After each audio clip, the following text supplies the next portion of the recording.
ये अभी आप लोगों ने प्रथम कड़ी सुनी होगी और जिन्होंने नहीं सुनी है उसको सुन सकते हैं। जो असफलता सफलता की पहली सीढ़ी है, इस पर थी। आज हम बात कर रहे हैं उपासना की। सुनकर के आश्चर्य आपको होगा कि अध्ययन, प्रतियोगी परीक्षाओं में सफलता और भौतिक उपलब्धि से उपासना का क्या संबंध है। उपासना हमारे लिए कैसे लाभकारी हो सकती है। ऐसा नहीं है, हमारे जीवन में उपासना का बहुत ही अधिक महत्व है। और उपासना का जो शाब्दिक अर्थ है वो है उपधन आसन, यानी जिसकी हमें प्राप्ति करनी है उसके नजदीक पहुंचना, उसके नजदीक बैठना, उसके नजदीक रहना। और ये उपासना तभी लाभकारी हो पाती है जब उसमें निरंतरता हो। यह उस सर्वशक्तिमान सत्ता से जुड़ने का सशक्त व प्रभावकारी माध्यम है जिसने संपूर्ण सृष्टि का निर्माण किया है।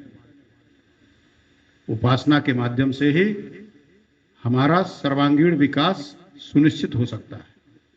और सफलता के लिए सिर्फ प्रतियोगी परीक्षाओं में नहीं, जीवन में सफलता के लिए भी सर्वांगीण विकास की आवश्यकता होती है। हम प्रायः देखते हैं कि बहुत से अधिकारी हैं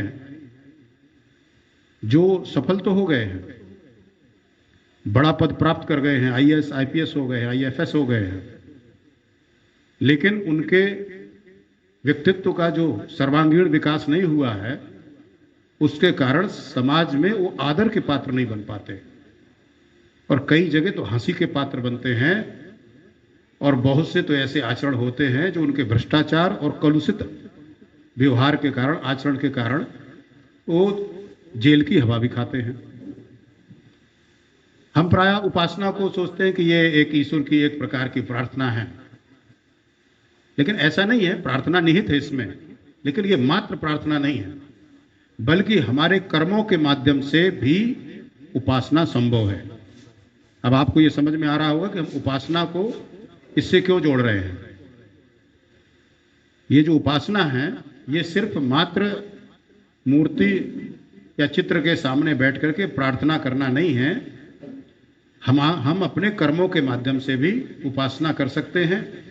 ये संपूर्ण जगत उसी एक परमात्मा की अभिव्यक्ति है और यदि हम निष्काम भाव से कर्म करते हैं तो हमारा प्रत्येक कृत्य उसी विधाता के चरणों में उपासना के भाव से समर्पित हो जाता है। अब प्रश्न हो सकता है कि साहब हम अपनी तैयारी प्रतियोगिता परीक्षा की या ये सब, उसमें निष्काम भाव कहाँ से आ गया। ये तो श्रीमद् भगवत गीता में भगवान श्री कृष्ण ने अर्जुन को निष्काम भाव से युद्ध करने के लिए कहा है। हम किसी युद्ध में तो जा नहीं रहे। असल में ये सारी चीजें, ये सारी बातें जो परमात्मा द्वारा कही जाती हैं या महापुरुषों द्वारा कही जाती हैं, वो हमारे जीवन के प्रत्येक क्षेत्र में लागू होती है। यानी हमारे बस में चूंकि अध्ययन है, तैयारी है, तो हम उसे निष्काम भाव से ही, अच्छे भाव से, अच्छी तरह से कर सकते हैं। क्योंकि परिणाम हमारे हाथ में नहीं है, तो जो चीज हमारे हाथ में नहीं है उस भाव को अपने से निकाल देना ही आवश्यक है, श्रेयस्कर है। ऐसा करने से न केवल हमारे अपने विकास का मार्ग प्रशस्त होता है, वरन जो ईश्वरीय अनुदान है उनको प्राप्त करना भी संभव हो पाता है। यानी ईश्वरीय कृपा भी हमें प्राप्त होती है। बहुत समय पहले, मैं 1-2 जनरेशन पहले की अगर बात करूं, तो शायद कोई ऐसा विद्यार्थी होगा जो हनुमान चालीसा न पढ़ता हो। क्योंकि हनुमान जी तो ज्ञानिना नाम गृणम सकल गुण निधानम वर्णानाम धीसम है। और प्रायः जो छात्र हैं हमारे, वो ब्रह्मचर्य जीवन में ही उनका अध्ययन काल या तैयारी का समय व्यतीत होता है। तो हनुमान जी ब्रह्मचर्य के, सदाचरण के और ज्ञान ध्यान के सबसे बड़े देवता हैं। तो प्रायः बच्चे उनकी उपासना करते थे, उनसे प्रेरित होते थे। अब काफ़ी समय बदल गया, जो प्रारंभिक शिक्षा है उसमें कहीं ईश्वर और आस्था का नाम नहीं रह जा रहा है, जिस तरह से अंग्रेजी माध्यम स्कूलों से हमारे बच्चे पढ़ करके आ रहे हैं। लेकिन ईश्वरीय अनुदानों का हमारे जीवन में निश्चित रूप से बात महत्व है, क्योंकि ये संपूर्ण सृष्टि उसी परमात्मा की सृष्टि है। एक और बड़ी बात कि प्रायः बच्चे जो तैयारी कर रहे हैं परीक्षाओं के लिए, उनके दिमाग में सफलता इसलिए चाहिए कि एक लग्जरी की उनको चाहे होती है कि साहब इससे हमें इतना पैसा मिलने लगेगा, हमारे अच्छी जगह कहीं विवाह आदि हो जाएगा, हमारे घर मकान बन जाएंगे, हमारा नाम ऊंचा हो जाएगा, परिवार में, समाज में, संबंधियों के बीच में हम सिर ऊंचा कर पाएंगे, सेखी बघार पाएंगे। अगर इस बात को लेकर के कोई व्यक्ति सफल हो भी गया तो ये वही लोग हैं जो आज समाज में बड़े बड़े पदों पर बैठने के बावजूद समाज जिनको घृणा की दृष्टि से देखता है, जिनके प्रति कोई सद्भाव नहीं रखता, ये वही बालक हैं जो इस तरह की भावना लेकर के और संयोग से सफल हो गए हैं, परीक्षाओं में सफल हो गए। जीवन में तो ऐसे लोग फेल होते हैं, लेकिन परीक्षाओं में सफल हो गए, क्योंकि स्वार्थ भावना में किए गए कर्मों की तुलना में निष्काम भाव से अगर ईश्वर को समर्पित करके हम कर्म करते हैं तो हमें ज्यादा प्रभावी परिणाम लेकर आते हैं। आज एक बिटिया से मैं बात कर रहा था जो लखनऊ में रह करके तैयारी कर रही है, उनसे भी मैंने यही कहा कि बेटा, हमारा जो लक्ष्य होना चाहिए तो सफल होकर के हम लग्जरी के लिए नहीं, हमें अगर परमात्मा अवसर देता है, कोई पद और शक्ति इस तरह की प्रदान करता है, तो हम उसको जन कल्याण में लगाएंगे। उस शक्ति से हम न्याय के लिए, हम परोपकार के लिए कार्य करेंगे। और यही सच्ची उपासना है। जो मैं कह रहा था कि उपासना का तात्पर्य केवल ईश्वर के सामने बैठ करके प्रार्थना करना नहीं है, बल्कि अपने सत्कर्मों से ईश्वर की उपासना करना है। ये हमारी चाहे आध्यात्मिक यात्रा हो या सांसारिक सफलता के लिए किए जा रहे प्रयत्नों के संबंध में की यात्रा हो, ये पहली सीढ़ी है। यदि इस प्रकार से हम निरंतरता को लेकर के चलते हैं, मैंने शुरुआत में कहा कि ये उपासना तभी लाभकारी हो सकती है जब इसमें निरंतरता हो, और हमारे जीवन में प्रायः निरंतरता का अभाव है।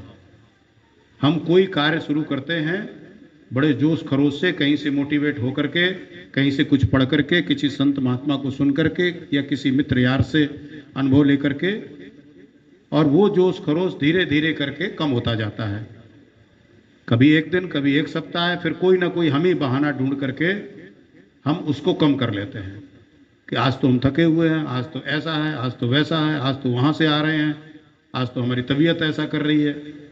तो अपने साथ बिना ईमानदार हुए, ये आप किसको सिखा रहे हैं, किसको बता रहे हैं? आप अपने आप के साथ सच्चे हैं, ईमानदार हैं या नहीं है? और यदि आप अपने साथ सच्चे और ईमानदार नहीं हैं तो आप दूसरों के साथ भी नहीं रह सकते, और सफलता में भी आपकी संदेह है। इसलिए ये जो कार्य हैं हमारे अध्ययन के, तैयारी के, या अन्य लोग जो छात्र जीवन में नहीं है और वैसे भी अपने जीवन को बना रहे हैं स्वास्थ्य की दृष्टि से या अन्य किसी दृष्टि से, उनके भी इन कार्यों में निरंतरता की आवश्यकता है। बिना निरंतरता के आप कुछ नहीं कर सकते।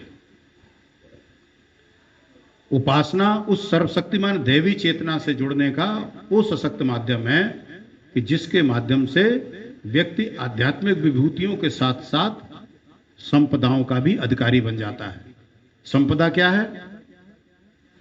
यही पद और प्रतिष्ठा, यही संपदा है जीवन की। दो प्रकार की संपदाएं होती हैं, एक तरह से एक संपत्ति जो आर्थिक और सुख सुविधाओं के रूप में प्राप्त होती है, घर मकान दुकान, और दूसरी विभूति जो आपके प्रभाव के परिणाम स्वरूप, आपको कोई ऐसा राजनीतिक पद मिल गया, आपको कोई ऐसा प्रशासनिक पद मिल गया, उस पद का जो प्रभाव है। तो ये संपत्ति और विभूति यदि आध्यात्मिक विभूतियों के साथ प्राप्त होती है तो हमारा जीवन सफल हो सकता है। ये उस अंतिम चरम एवं परम पड़ाव को प्राप्त करने का माध्यम है जो हमारे जीवन का लक्ष्य होना चाहिए।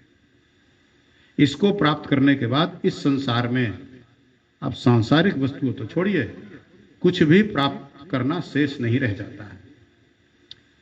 इस प्रकार से ये जो निरंतर परिश्रम, अभ्यास और उपासना है, इसकी ये आध्यात्मिक त्रिवेणी ही निर्मल गंगा की जलधारा है, जिसमें स्नान करके, जिसमें निरंतर अवगाहन करके हम अपने लक्ष्य की प्राप्ति कर सकते हैं। इसलिए एक नियम बना लेना चाहिए, एक टाइम टेबल बना लेना चाहिए। मैं जानता हूं कि बहुत से बच्चे नए साल में एक टाइम टेबल बनाते हैं कि साहब नया वर्ष आ गया, अब खेल कूद उत्पात जो करना था कर लिया 31 दिसंबर की रात में, अब हम ये चार्ट बना लिया, अब हम ये करेंगे। और फिर उनसे पूछिए कि कितने दिन किया। गाहे बगाहे जैसे अंधे के हाथ बटेर लग जाए। एक अंधा है, खड़े होकर के चिड़ियां उड़ रही हैं और हाथ फैला रहा है इधर से उधर, इधर से उधर, कभी कभी बटेर टकरा गई, उसने पकड़ ली। तो ऐसे बच्चों के साथ भी ऐसा नहीं है, कभी कभी अंधे के हाथ बटेर लग जाती है, सफल हो जाते हैं। लेकिन यदि आप श्योर साठ होना चाहते हैं जीवन में, यदि आप अपने परिश्रम को मजाक में नहीं ले रहे हैं, आप अपने आप को, दूसरों को तो छोड़िए, माता पिता और अपने अभिभावकों को तो छोड़िए, अपने आप को यदि आप धोखा नहीं देना चाहते हैं तो कृपा करके अपने साथ ईमानदार रहिए और अपने अध्ययन में निरंतरता लाइए, नियम से। और किसी बहुत ही अपरिहार्य कारण से यदि आपके अध्ययन में व्यवधान उत्पन्न होता है, उपासना में व्यवधान उत्पन्न होता है, तो उसकी क्षतिपूर्ति भी करिए।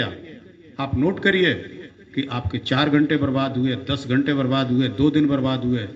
इन बर्बाद हुए समय की क्षतिपूर्ति आप देर रात तक चलते हुए दिन में कैसे पूर्ति करेंगे।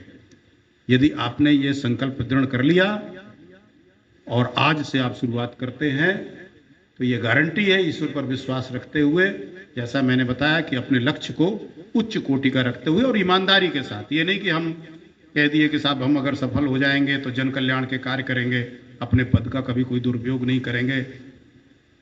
अपने साथ पूरी ईमानदारी के साथ यदि आप परिश्रम में लगेंगे, सफलता आपके चरण चूमेगी। और पहले एपिसोड में जैसा मैंने बताया था कि यदि किसी कारण से आपको कुछ परीक्षाओं में या कुछ वर्षों तक सफलता प्राप्त नहीं होती है, तो आपको ये पता भी चलेगा कि हमें अभी अपने को कहाँ कहाँ दुरुस्त करना है, कहाँ अभी हमारे करेक्शन की जरूरत है, और आपको करेक्शन करने में सफल होंगे। मेरी शुभकामनाएं आपके साथ।